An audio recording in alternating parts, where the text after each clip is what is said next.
Hello and welcome to Brainwaves, episode 167, bringing you the best in tabletop gaming news. My name is Ian McAllister. And I'm Oliver Kinner, and these are the headlines for the week of Monday, the 25th of August, 2025. Devir deals with the devil. CMON is no longer cool, but is becoming mini. Tariff woes continue to roll downhill. All this and more on this episode of Brainwaves. On the 8th of August, Devir Games announced a recall of all copies of its newly released title Ace of Spades, following widespread concern over the depiction of slavery in the game's artwork. Devir Games is the US-based board game publisher of games such as Bitoku, Lacrimosa, and White Castle. A day before this, on the 7th of August, concerns were first raised about Ace of Spades on Board Game Geek by Jeremy Howard, where he posted a photo of 2 cards from the game along with this message. First, I'm not a race baiter or need attention. I'm a black man that recognizes history can be betrayed in educational form. This is not that. This is just in the name of fun. I also respect if you and I don't agree. I'm not sensitive. This is just BS. It's not just an oversight. Literally, a black man in chains drooling. I will not be covering Devir Games or any by the artist. Jesus. One of the cards, called Slaver, depicts a white man in a southern-style suit cracking a whip around him with a chain in one hand. The other, called Fugitive, which Jeremy is referring to in the post, depicts a black man with a chain around his neck that he is holding the ends of. The black man is foaming at the mouth. We'll put a link to those images in the show notes. In a reply to Howard's post, Board Game Geek user SC explained that the phrase turning clubs into spades, which is on the card for slaver, has historical links to the violence of slavery, referring to the racial slur spades used for African Americans being beaten by slavers with clubs. Devir Games acknowledged that the imagery had unintentionally trivialized deeply painful historical realities and should never have been included. Devir's statement said this: There's a principle we hold on to in moments like this. Never attribute to malice what can be explained by stupidity. It doesn't excuse the error, but it reminds us that harm can be done, and was done, without ill intent. That harm still matters, and it is our responsibility to face it fully. At Devir, we have made a serious mistake that we recognize and deeply regret. In our recent game, Ace of Spades, we included 2 inappropriate illustrations. One depicting a black person in a state of enslavement, and another portraying an enslaver. Both were originally intended as visual references to scenes from the film Django Unchained, as part of the game's homage to Western cinema. However, we now fully understand that this approach was misguided. Depicting imagery tied to the violence and trauma of slavery, even as a cultural reference, is not appropriate in a board game context. These illustrations trivialize a painful and deeply rooted historical reality. They should never have been included. We take full responsibility for the harm caused, and we offer our sincerest apology to everyone without conditions or excuses. We recognize that an apology is not enough on its own, which is why we are taking the following immediate and concrete steps. Devir confirmed that original images will not appear in any future edition and that they are designing replacements that will be available free of charge to anyone who already has a copy. Devir also promised a thorough review of their editorial and design processes, and that it will consult experts in diversity, history, and cultural representation on all their future projects.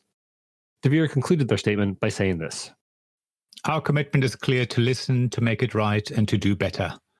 We are learning from this mistake with humility, and we know that only through action can we begin to rebuild the trust we've broken. We are especially grateful to those who brought this issue to our attention with clarity and care. You've given us the opportunity to improve, and we will not waste it. Several community members commended Devir for their apology and recall. At the same time, posters stressed that harmful depictions can occur even when unintended, and that publishers must take greater care to recognize how imagery and language can perpetuate racist associations. I mean, congratulations to Devir for acknowledging that they've done wrong and holding up their hands and saying, yeah, we were stupid. This was a stupid mistake. But I genuinely don't understand how that got through without them going, wait a second. Or maybe someone did and it was ignored. It feels like they've held their hands up and gone, oops, we've done a racism. It's I genuinely don't understand. I mean, if you want to pay homage to those films, you can, but you've got to be extremely careful with what you're doing. That's the thing. I mean, Tarantino came under fire for Django Unchained. Yeah. It I is. think that's the thing. I mean, I don't think either of us have problems necessarily with board games, representing or incorporating sensitive topics and parts of history, as long as it's done, sensitively, carefully, respectfully, and all those things. Whereas this game clearly is a bit of entertainment, or that's what it's meant for. It's not. It's like I'm sure there's nothing in the rulebook that says, "Oh, by the way, this is what happened." Slavery is bad and all those sort of things. And then, I mean, I think you can put those in the rule books, but I still think you need to address it in the gameplay and illustrations as well. I think just saying it in the rule book almost isn't enough to me. What gets me is this. I mean, I'm thinking, okay, if you take these illustrations by themselves, maybe the intention genuinely was to show a slave breaking free, and maybe the foaming at the mouth wasn't meant in a bad way, whatever. But then you look at the card text. And you look at what it's paying homage to, and it's like, if you add all these things together, I think you can't really excuse that. So even if the illustration slipped through, who approved that card text? I mean, honestly, did it just copy and paste from the screen script or something? I don't know. No thinking was put into this by the sound of it. So yes, please, if you deal with serious historic events or times, do it in a sensitive, respectful way. Otherwise, choose a different topic. Don't do it. Yeah, do something else. Yeah. There we go. Anyway, let's move on to one of our favorite topics, Oliver. Cool mini or not? Yes, CMON. This was reported by board game news website Board Game Wire on the 7th of August.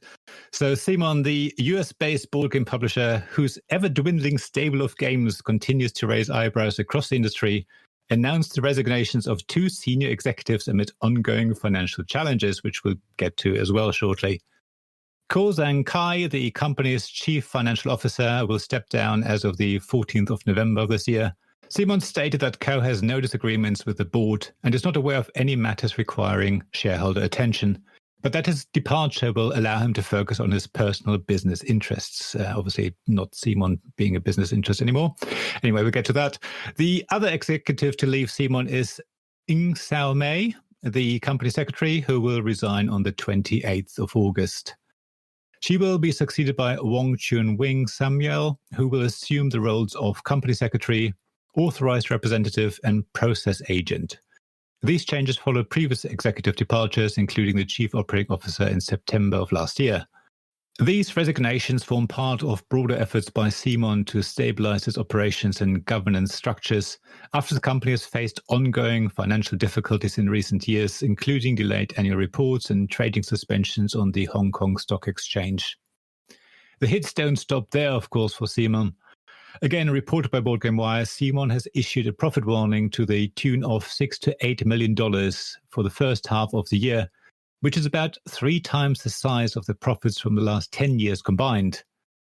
It is unclear at the moment if this figure includes the sales of some of its properties like Zombicide and the Eric Lang designed series of games that started with Blood Rage. So, I was thinking rats sinking ship and all those sort of things. Then we add the executives. It's just the hits really do keep on coming for CMON. I mean, it feels like they are incredibly on the ropes to have a $6 to $8 million loss for the first half of the year, not even the full year. Yes, first half, and that to be 3 times your profit from the last 10 years combined. That is devastating. Unless you can get banks to prop you up, that sounds like you're done. And the types of people leaving as well, CFO, chief financial all the officer, people you need in place to sort that out, And then the person's replacing them is completely holding 3 different roles: company secretary, authorized representative, whatever that means, and process agent. So it's just like, hang on, we haven't got enough staff. You get 3 hats to wear at the same time. It feels like they're on the ropes, much like Mythic have been for a long time, who we haven't heard from for a while. We have no idea what's going on with Mythic. If you know what's going on with Mythic, please do get in touch. I mean, we've been speculating that Cool Mini or not, we're moving more into distribution and that kind of thing. But with this announcement, it sounds like they are really, really struggling. Definitely. They still have about 13 unfulfilled Kickstarters at the moment, including the 2 that they bought from Mythic, Hell and Anastasia. So, and that was their major model, and the bottom has dropped out of that for them, I think. So, real trouble. Real trouble. Speaking of troubles in the US, Ian. Yeah, now, following an executive order issued by US President Donald Trump on the 30th of July this year, the so-called de minimis exemption for commercial shipments into the US will no longer apply from the 29th of August onwards. We'll try and explain this as best as we understand it. The de minimis exemption is for low-value commercial shipments into US below $800. It allowed smaller and medium-sized businesses to sell their products to US customers without facing tariffs or other import duties, an individual book, a game, that kind of thing, to individual customers. Potentially more importantly, it also meant less red tape and form filling for these businesses. From the 29th of August, all of that is going to change. Businesses sending goods to the US will have to pay import duties, which are most likely to be included in the purchase price of the item, so that customers don't have to deal with customs when their item arrives in the US. Additionally, businesses have to ensure they complete all the relevant paperwork, including listing the correct tariff code, country of manufacture, etc., which means more red tape for sellers. To top it all off, there have been reports that USPS, one of the major postal delivery companies in the US, will charge a flat $80 fee on every single parcel coming into the US through them, as their systems are currently unable to handle each and every item's tariff requirements individually. So while the US tariffs on UK manufactured goods, things sent in bulk to the US by companies, are currently 10%, meaning quite a small extra duty for those companies, if these items are sent on via USPS, or if items are sent from individuals to individuals in the States, they'll cost at least $80 more, making it commercially unviable for most small businesses to continue sending orders to US customers. Already, we've seen a number of board game-related businesses announce that they urge orders to US to be placed now, or that they're just stopping altogether, and that after the de minimis comes in, they will absolutely stop shipping to the US completely. For many of these smaller businesses, the US market represents obviously a large percentage of their turnover, so it's creating quite a lot of doubt amongst some of these small publishers. We've seen places like All Rolled Up, Matilda Games in Sweden, various other small publishers in the UK and in Europe just say, sorry, we can't send to the US anymore. Thanks very much to Adam Richards from Punchboard for bringing this to our attention in our Discord. I mean, yeah, the tariff situation in the US is constantly changing for like manufacturers, like the sort of sending things in bulk or manufacturing in the US. But this is just an absolute killer. I think you were saying just before we started recording, Oliver, that the Royal Mail in the UK has basically said we're not sure if we can really send to the US anymore either. There was a BBC News story that the Royal Mail announced basically going to suspending commercial shipping. So remember this, if you send a postcard or letter personally to someone in the US, that's not a problem. But if you send, sell something on eBay to a US customer or, Etsy shop or whatever, these sort of, smaller businesses, if you do it commercially, your single item will either be suspended from, Royal Mail suspending these types of shipping. I think DHL in Germany, and I think there was even a Norwegian postal company basically suspending everything until their systems can deal with it. That's the key thing, because what you have to do is to declare where the item was manufactured, so the source of origin. So if it was made in China, it will be a different tariff. If, a small business like Bags for Dice, say hello, quick hello to them. They might make accessories themselves at home. So that would be UK manufactured. That's, I think, is a 10% tariff at the moment. So you can see every item might have different tariff requirements. And most of these companies can't deal with it. USPS in the US basically saying, well, we can't deal with it, but to put everyone off, we're going to charge $80 for every single item. So if you buy something for, $20, you're going to pay $100 plus shipping on top of that. And the real kicker is going to be if you're a European-based Kickstarter company and you are fulfilling you've like basically brought your games over to Europe and you don't have US fulfillment or distribution, you're going to be sending those packages individually across the pond. They're all going to get hit by this. Yes. Which is going to be absolutely killer on top of all the tariffs and everything. I was going to say, then we don't know next week the tariffs might be different anyway. It's like the bigger tariffs might be, but these de minimis, that's just changing and doesn't sound like it's going back. There's no like, this isn't like a threat from Trump to something else. It's just they're just ending it. And just as I say, the key thing is postal companies can't deal with that paperwork. So some companies are suspending, others are just charging extra because they can. Yeah, it's still going to take a while to get through. Yep, indeed. Ridiculous. Anyway, if you've been affected by the tariffs, if you're on a company that has been affected by these the de minimis ending, please do get in touch. We'd love to hear from you. Let's move on to an update or two.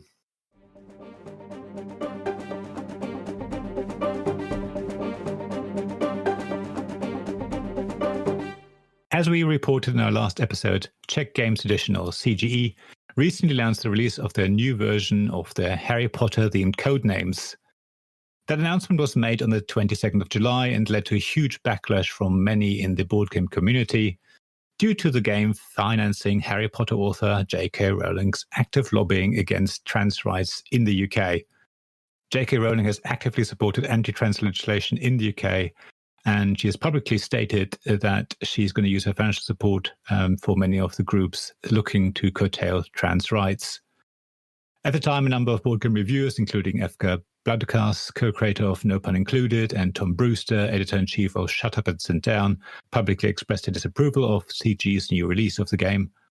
Despite CGE asking for an, and I quote, ongoing conversation and encouraging, and again I quote, everyone to approach the discussion with care, empathy, and respect, both online and in person, as they put it, as I say, the company started to block a lot of comments on social media. And not comments, just commenters as well. So a huge number of people were actually blocked. So there was no conversation going on. Since then, Marceline Lehman, the Diana Jones award-winning designer of High Tide, added her voice by organizing a boycott of CGE. She set up the Block Collective with the goal of educating the board game community about the implications of CGE's decision. As part of this, she created leaflets that explained the situation and distributed them at the recent GenCon Indie and encouraged others to distribute them themselves at suitable locations. Lehman also spoke to CGE to discuss the situation, share thoughts, and find a way forward. Now, it took CGE nearly 3 weeks from their original announcement before they shared their response on the 8th of August, saying this. We were all devastated that the project we were so excited to share with you caused harm instead of joy. In our excitement about creating a game within a universe many of us still treasure, we failed to see how that universe no longer brings joy to others. Over time, the harmful views of the story's creator have escalated into harmful actions. We apologise unreservedly for not doing more to consider that possibility and for subsequently announcing the game without taking preemptive actions to mitigate the pain it would cause.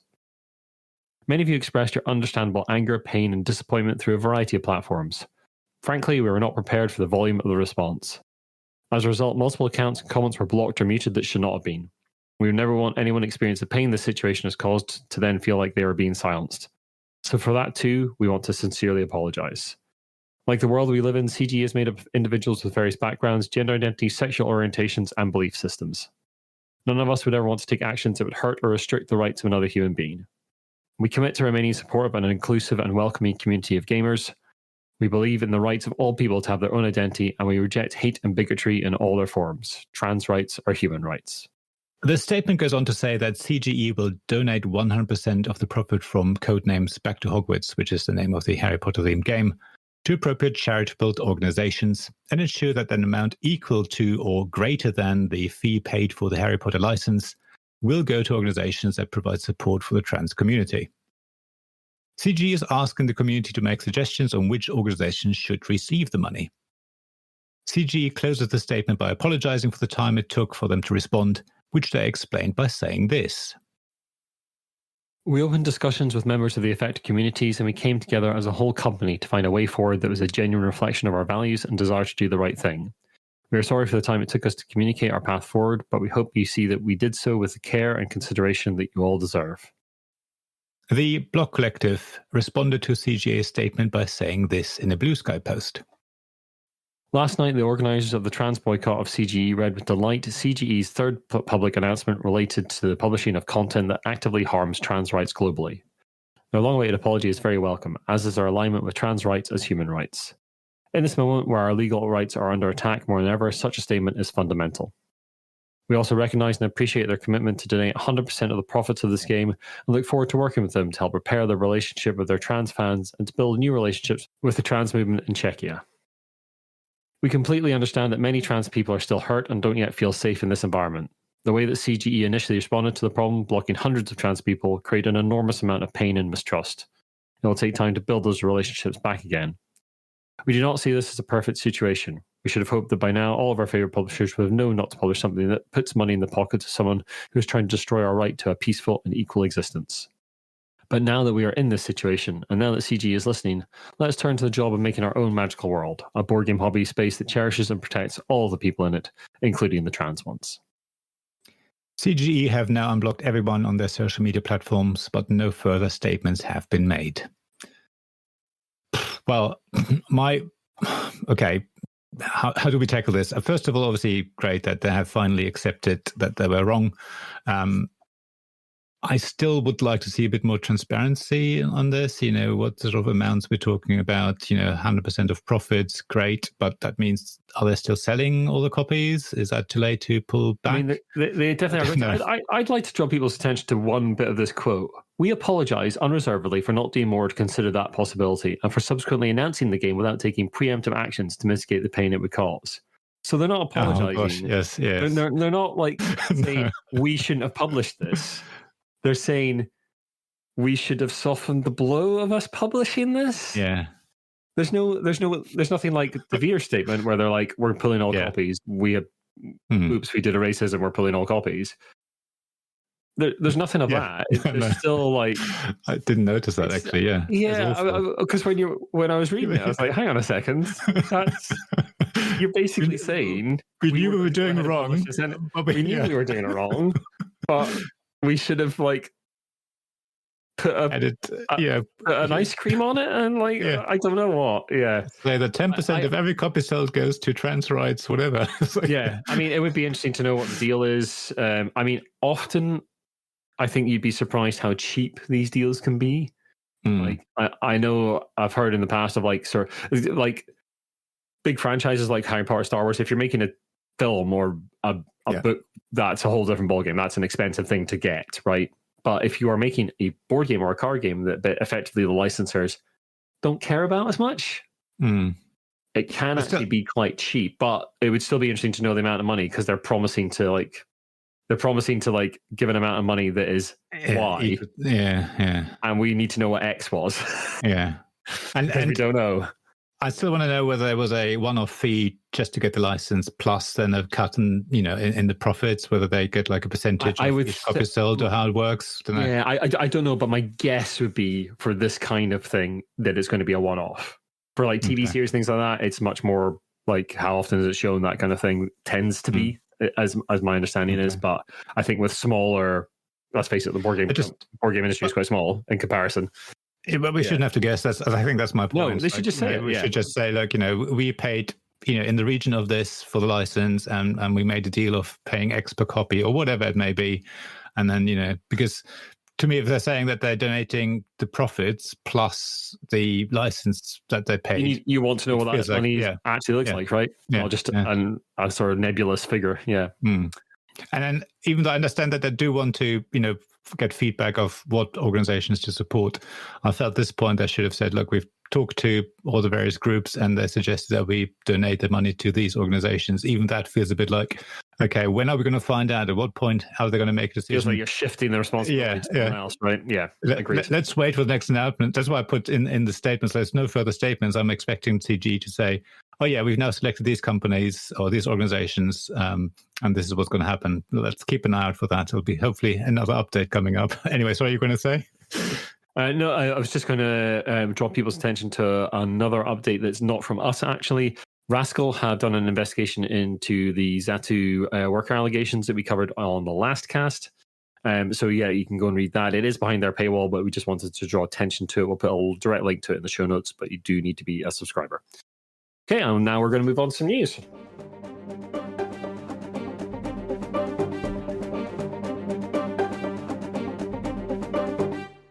Now, Czech Games Edition are not the only company to have attracted controversy by aligning themselves with the Harry Potter franchise. A new set of deck boxes with Harry Potter theming was recently released by Ultimate Guard, and many called for a boycott of the company, similar to that called for against CGE and their Codenames game. Many of these products will be aimed at Magic the Gathering players, and that community is rightly angry at Ultimate Guard lining the pockets of someone so vehemently anti-trans in J.K. Rowling. It is our understanding that trans people are a large and active part of the Magic the Gathering community. Although the boxes were announced by Ultimate Guard, they have since been pulled from the site, and Ultimate Guard are yet to release a statement on the matter. Yeah, it's quite fun. You can still search for it. Obviously, various retailers like Zatu. Yeah, it's not even on the. It was up so little time. It's not even on the Wayback Machine. No, that's how little time it was up. What was quite funny, I did a Google search and I found a link that then goes to a Ultimate Guard page that says page not found. Yeah. But the URL basically says, we've got these Harry Potter themed games, when you check the web address. And I thought, okay, and there's nothing else on the website anywhere that I could find at least that says, oh yeah, sorry, we put those out, but they're not going to be available or whatever. So, Yeah. Yeah, so maybe don't buy Ultimate Guard stuff. There's loads of other companies you can buy shields and boxes and stuff from. I'm quite a fan of Dragon Shield myself. They do not sponsor this cast, but Dragon Shield, very good. And if you do want to become a sponsor, yeah, just get in touch. Anyway, let's move on to some convention attendance records. Yes, of course. GenCon LLC announced on the 4th of August they're the owner of the largest and longest running annual event dedicated to tabletop gaming and culture in North America, that they set a new attendance record. The event drew nearly 72,000 attendees to the Indiana Convention Center and Lucas Oil Stadium, an increase of around 1,000 compared to last year. The 4-day event, which ran from the 31st of July to the 3rd of August, featured over 575 exhibitors, up from 540 last year. It offered attendees access to nearly 30,000 events, including gaming sessions, tournaments, film screenings, and author appearances. GenCon Indy 2025 also raised nearly $40,000 for its official charity partners, Women for Change Indiana and the Brown Toy Box Foundation. GenCon President David Hopp summed up the event as follows. GenCon 2025 was another record-breaking year, and we are grateful for the incredible support of Indianapolis. The warm and welcoming atmosphere created when the tabletop gaming community meets Hoosier hospitality is essential to making the best 4 days in gaming, trademark. Come to life each summer. Despite all the positive news from the convention, some publishers faced difficulties, as reported on the 5th of August by board game news website Board Game Wire. Portal Games couldn't show off its new release, Age of Galaxy, due to shipping issues, while Cephalofair Games CEO Bryce Johnson stated that the company faced costs north of $100,000 in the month preceding the convention due to tariffs. There are also concerns about the long-term sustainability of GenCon, which is contracted to remain in Indianapolis until 2030. Suzanne Sheldon, co-host of the podcast Salt and Sass and a Dice Tower team member, took to Blusky to ask how much GenCon is straining the location, pointing out that expanding to the Lucas Oil Stadium addressed some issues, but that hotel rooms, food establishments, as well as exhibition and event space is going to get scarcer. Yet, GenCon has so far not mentioned any concerns about its growth. The next GenCon convention is scheduled to run from the 30th of July to the 2nd of August 2026. So there we go. Another even bigger GenCon. Yeah. Don't know whether quite surprising, actually. I'm surprised that more like the fear of traveling to the US under the current regime, tariffs, things like that have not had more of an impact. I was going to say, I want to compare to the 1,000. It's not a huge amount, but it's still. How does it compare to previous years? Whether 1,000 increase? The growth, that we should have looked up. I don't know. Yeah, but good to see that they're growing. It's always nice. But I'm also surprised that it's doing so well. I thought there would be even a drop in visitor attendance. Obviously, exhibitors sort of probably their hand is a bit forced because it's a big event and US is a big market. So I remember reading somewhere that like the attendance is actually more local than you would think. Like a lot, like a good proportion of attendees. Like I think it's like something like 70%, or like from Indiana. From Indiana or like sort of neighboring states, basically. So like a lot of it is like local attendance. So okay, always a bit like SN West, international. Yeah. So it's not quite as international as you think. Well, going from increases to disappearing altogether. Indeed. Some sad news, unfortunately. On the 9th of August 2025, French board game publisher Funforge went into liquidation. Funforge was known for its titles such as Taikaido and Monumental. The company, founded by Philippe Noura in 2008, had faced financial difficulties for several years, with problems dating back to the pandemic. These included layoffs in early 2024, delays to Monumental, and a weak market reception for their game Far Cry. In October 2024, in episode 151 of the cast, we reported the sale of Taikaido license to Stonemaier Games, which cleared part of the company's debts but failed to restore stability. Then on the 23rd of July 2025, Funforge was put into receivership. After a period of court observation, the shutdown was ordered. In a statement to the media, Nura reflected on the 17-year history of the company, saying this. Funforge was 17 years old, almost 2 decades building something bigger than ourselves. It wasn't just a line on a balance sheet. It was a living organism fueled by the passion of an entire team. And I want to be clear, it was never a financial coup. I had no exit plan, no strategy to sell to the highest bidder. The mission was to create, again and again, to continue offering game experiences that thrilled us. Moreover, in 17 years of existence, no shareholder received a cent in dividends. Everything was systematically reinvested in new projects, new adventures.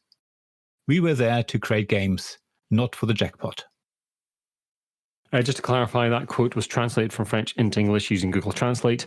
You can check Funforge's statement to see what Nura said in French. There'll be a link in our show notes. Funforge cited difficult distribution conditions, unsuccessful product launches, and increasing costs as factors in the company's collapse. Although Funforge tried to recover the business while it was in receivership, the process created concerns among partners, strained relationships with banks and suppliers, and left the company increasingly isolated, which ultimately led to the company being made insolvent. In their statement, Funforge thanked the designers, illustrators, players, and former staff who contributed to its output, and noted the success of former employees now working across the industry. This outcome wasn't inevitable, but Funforge had been struggling for many months. It's not really unexpected because of that. It sounds like a lot of former employees have already found new jobs, which is good to hear. I just hope the remaining employees of Funforge also land on their feet. You'll still be able to play some of those games. I would imagine some of those assets are maybe getting sold off to other companies to maybe settle down some of those debts. Kaido's obviously with Stillmeyer Games now. But yeah, I don't think it's going to be the last of these sort of medium-sized companies that we're going to see falling. I mean, we're seeing CMON, who's even bigger, struggling. Mythic, we mentioned already. I would imagine a lot of these smaller publishers, especially the ones that are maybe tied to like crowdfunding a little bit, are going to see them fall over the next couple of years, especially with the tariffs to the US having such an impact. It's unfortunate and really quite sad. Funforge produced some really good games. Yes, they did, definitely. But not all is bad in the world of finances for the board game industry, is it, Oliver? No, it looks like we've got some investment in our hobby, which is great to see. On the 18th of August, Mobeus Equity Partners, a private equity firm, announced that it had invested £16.2 million in Big Potato Games. Big Potato Games is a London-based creator of accessible, quick-to-play party and family board games such as The Chameleon, Herd Mentality, and Don't Get Got. Big Potato Games was founded in 2014 by Dean Tempest, Ben Drummond, and Tris Williams, and has built a successful IP-led strategy offering over 64 titles which are sold in 44 countries. Big Potato Games employs 63 people in its London office with growing international operations in the United States and Germany. Mobeus support follows a management buyout from private shareholders combined with the establishment of a so-called employee-owned trust, which transfers the company's ownership to a trust for the benefit of its employees. At the same time as the investment, Judy Gibbons, formerly chair of Wonderbly and Witch, was appointed chair of Big Potato Games. With Mobeus' backing, Big Potato Games plans to develop new titles, expand further internationally, invest in digital products, increase online sales, and improve its control over its distribution channels to improve margins. Dean Tempest, co-CEO of Big Potato Games, said this of the investment. Since founding Big Potato in 2014, we have grown rapidly whilst retaining our unique culture and identity. Working with Mobeus, we are excited to continue that journey and look forward to bringing more of our products to more people while staying a majority management-owned business. We are excited by the potential to grow the business internationally, to distribute our games digitally, and to continue to have fun creating titles that spark joy. Dominic Tracy, investment director at Mobeus, who will join the board alongside partner Justin Moulds, added this.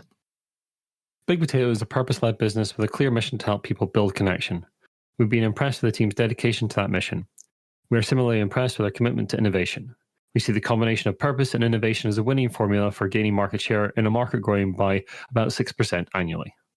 This marks Big Potato Games' first institutional funding round, with proceeds benefiting employee shareholders through the Employee Ownership Trust.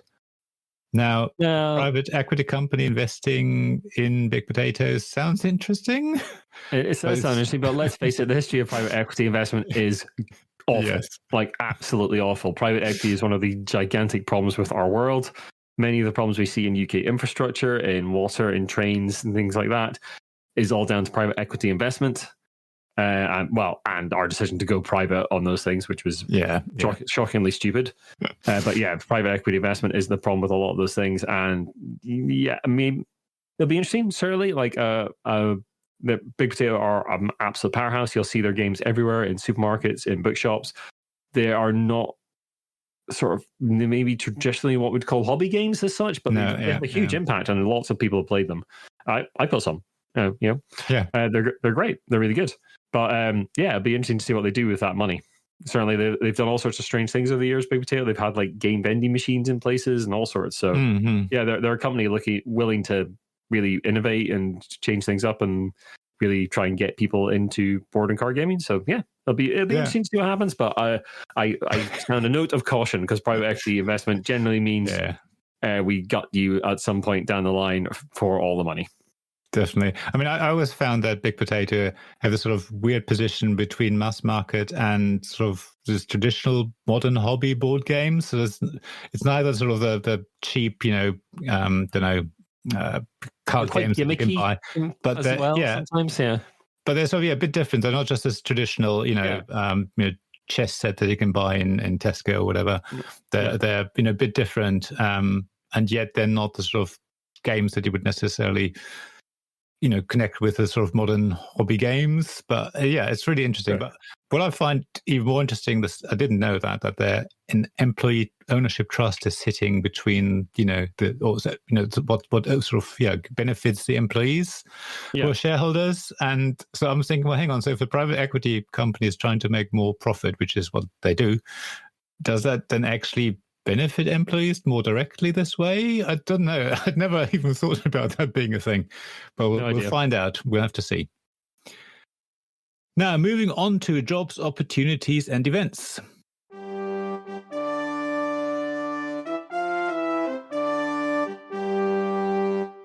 Yeah, we'd just like to remind everyone that the Tabletop Jobs Facebook group exists. There's been a lot of jobs there recently. It's actually a pretty decent Facebook group, as opposed to some terrible ones. You can find all sorts of opportunities in the tabletop hobby across the world. So yeah, do go and check that out. There's also an opportunity from Pegasus Spiel, the German board game publisher, which has announced their Pegasus Designer Days 2025. Game designers from around the world are invited to submit up to 2 original game concepts for consideration. The submission deadline is 7th of September, after which Pegasus Spiel will reveal all entries and select a number of designers to proceed to the next stage. Selected designers will be notified during the week starting Monday the 15th of September and invited to present their concepts in a 10-minute video call scheduled between the 24th and 26th of September.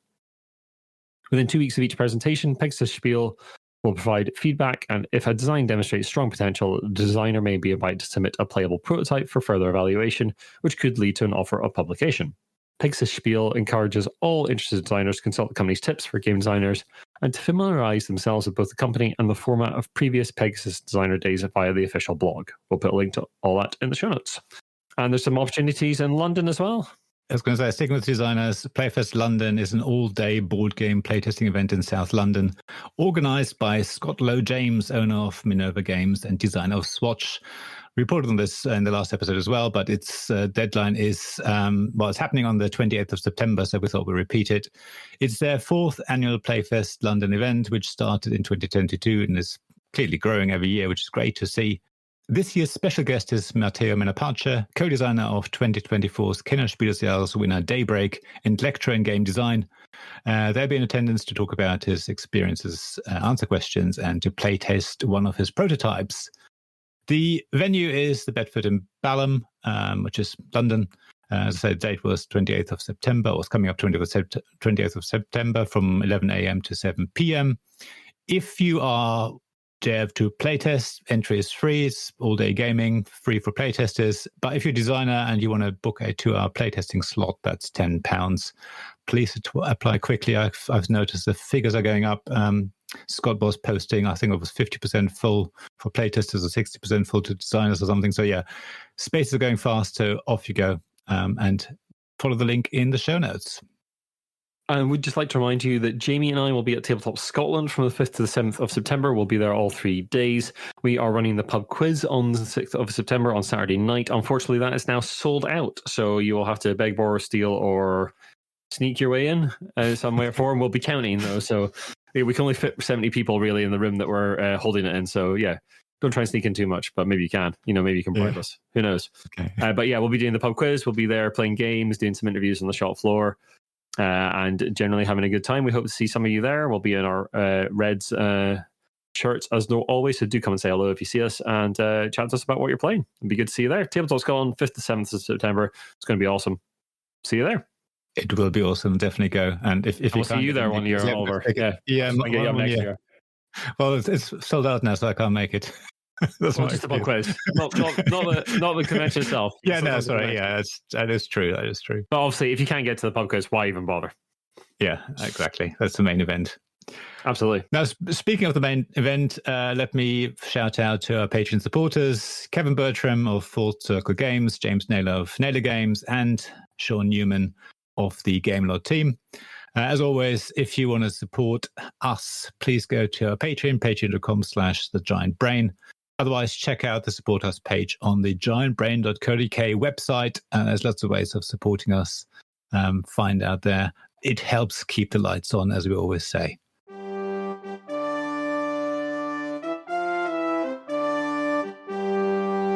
Speaking of keeping the lights on pictures or something. That's a terrible segue there, Oliver. Yeah, it's this. Jamie couldn't be here, but he's left us this time to draw it like it's hot with Potato from Pictionary. Promising a hilarious good time, it's speed Pictionary with added hot potato elements in a plastic potato that plays music and stores the prompt cards, which are what you draw in Pictionary. Whoever is holding the potato when time runs out loses the points they accrue from the correctly guessed doodles. It does also say this toy produces flashes that may trigger epilepsy in sensitive individuals, so be fair warned. In a slightly sideways Pictionary news, back in episode 157, we covered Pictionary versus AI, where someone draws a picture and an AI system guesses what it is. At the time, we didn't think that was a terribly good idea, and it seems we were kind of right. Looking at the reviews on the Mattel website for it, it seems some customers are not happy with the product at all. Frequently cited as an inability to scan pictures properly, ads in the associated app, and the AI not being able to guess properly, which is even mentioned in the positive reviews. Could also be the drawing skills of the players, but that is not anyone at Brainwaves speaking up for Mattel.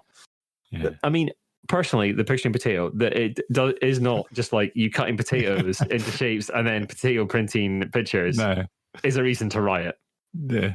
Yes, yeah, definitely. Absolutely. By the way, if you're going to call it that and it be Pictionary, it should have all cutting potatoes and painting them. Exactly. My link wasn't too bad. See, there is flashy lights. So there are flashy lights. Yeah, okay. Yeah, there you go. I apologize. I did admonish you through your link. Anyway, thanks very much for listening, folks. If you like what you've listened to, then the best way to help us out, as always, is to share the podcast and drop us a review and rating on your podcast dose of choice. That is completely free and it really helps us out because podcast discoverability is rubbish.